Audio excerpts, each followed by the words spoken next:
자, 반갑습니다. 정의뇌박 이지원입니다. 여러분들의 구독과 좋아요, 좋은 영상을 만드는데 큰 도움이 됩니다. 알림송까지 좀 부탁을 드리겠습니다. 자, 오늘은 제가 최근에 좀 재밌는 케이스가 있어서, 그러니까 형제가 왔는데요. 근데 두 뇌파 타입이 너무 다른 거예요.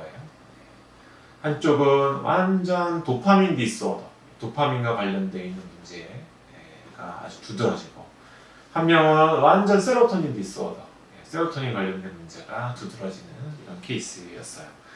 근데 제가 인터뷰를 했을 때는 뭐 전혀 이런 상황에 대해서 예측을 하기가 힘들었어요.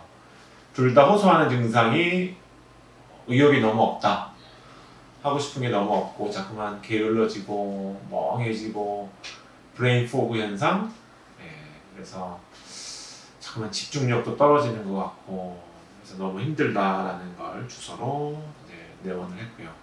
둘 다 수면에 문제가 있었어요. 수면의 문제. 자, 그래서 이제 뇌파 검사를 해서 봤더니, 자, 이렇게 두 뇌파가 좀 많이 다르죠. 그래서 이거를 말씀드리면, 이쪽에 있는 분은 도파민 디스오더가 굉장히 심한 분이세요. 그래서 전두엽에 이렇게 세타파가 많이 올라가 있죠. 전두엽에 세타파가. 그리고 같은 위치에 베타파의 비율이 많이 줄어들어져 있습니다. 파랗게.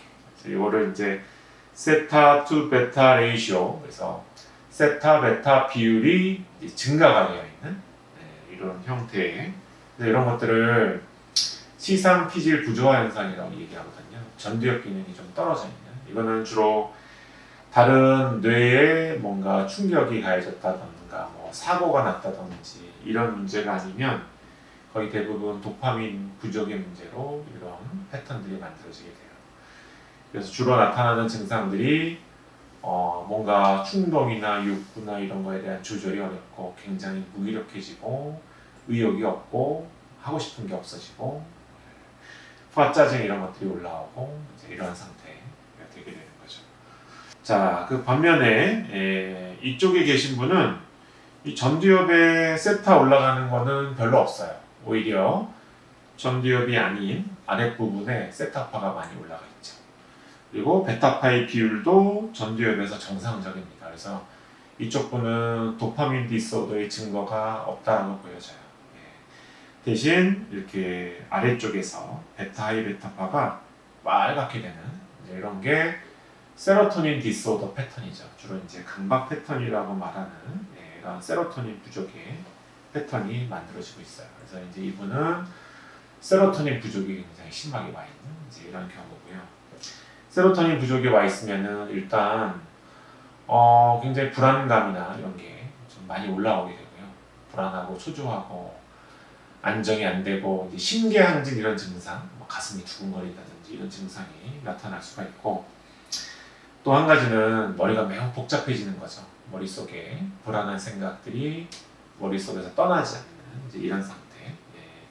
그래서 이쪽에 계신 분은 오히려 밑에 부분에 이런 세로토닌 디스오더 패턴들이 별로 없는 거죠. 이쪽에서는.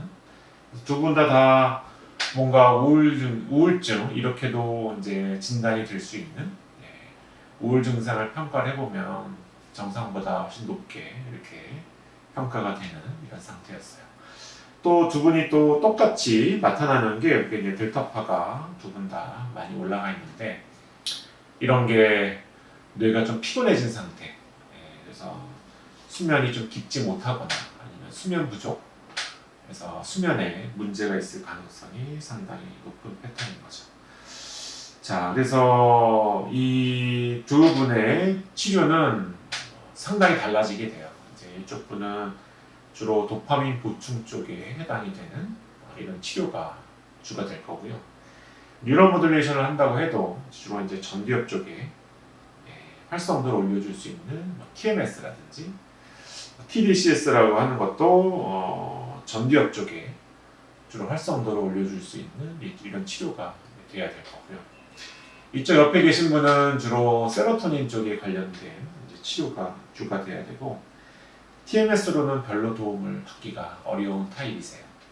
그래서 이런 분들은 이제 TDCS라고 하는 치료로 이 뒷부분에 이제 붉게 된 이런 것들을 치료받으시는 게 훨씬 도움이 될 만한 이런 패턴이시죠. 과거에는 이제 증상이나 이런 것들을 들어보면 이분이 도파민 쪽에 문제가 심할 것 같다, 아니면 세로토닌 문제 쪽에 문제가 심할 것 같다, 이런 생각을 조금 했었는데요. 근데 이게 제가 계속 뇌파를 보다 보니까 이게 그냥 증상만 들어서는 그거에 대한 판단이 좀 어렵습니다. 그래서 뇌파를 꼭 확인을 해야 그분이 어떤 문제, 아니면 어떤 분은 이 두 가지 문제를 모두 다 갖고 계신 분도 있으세요. 세로토닌도 도파민도 문제가 되는 이런 경우도 있기 때문에 뇌파로 확인을 해서 그분에게 맞는, 똑같은 우울증, 똑같은 강박증이라고 할지라도, 똑같은 불안장이라고 할지라도 이 각각에 맞는, 뇌파에 맞는 치료 방법을 선택을 해드리는 게 일단은 뭔가 시행착오를 많이 줄일 수 있습니다. 많이 줄일 수가 있고, 보통 이제 다른 병원에서 한 10년, 5년, 10년 넘게 이제 치료하시는 분들이 상당히 많은 것 같아요. 그런 분들은 제가 봤을 때는 아주 일반적이다라고 보기 좀 어렵습니다. 치료에 뭔가가 좀 잘 안 맞으실 가능성이 좀 높아요. 그래서 이제 저희 병원에서 이렇게 뇌파 검사나 이런 걸 통해서 이제 치료가 진행이 되게 되면 훨씬 더 짧은 시간 안에 문제가 해결이 되는 이런 이제 분들이 좀 많은 거죠. 그래서 외부에서 오랜 시간 동안 10년 이상 치료를 받으시다가 저한테 오시는 분들도 상당히 많이 있으세요. 자, 그래서 뇌의 중요한 세로토닌, 도파민 이 부족이 우울 증상이 여러 가지를 공유하고 있거든요. 그래서 증상만 들어서는 어떤 호르몬의 문제인지를 명확하게 판단하기가 어려운 경우가 생깁니다. 그래서 꼭 이렇게 뇌파를 확인을 해서 어떤 호르몬의 문제가 지금 뇌의 문제인지를 명확하게 짚고 가시는 게 상당히 경과상 유리하리가 있겠습니다. 자, 그럼 궁금하셨던 분들에게 도움이 되셨으면 좋겠습니다. 감사합니다.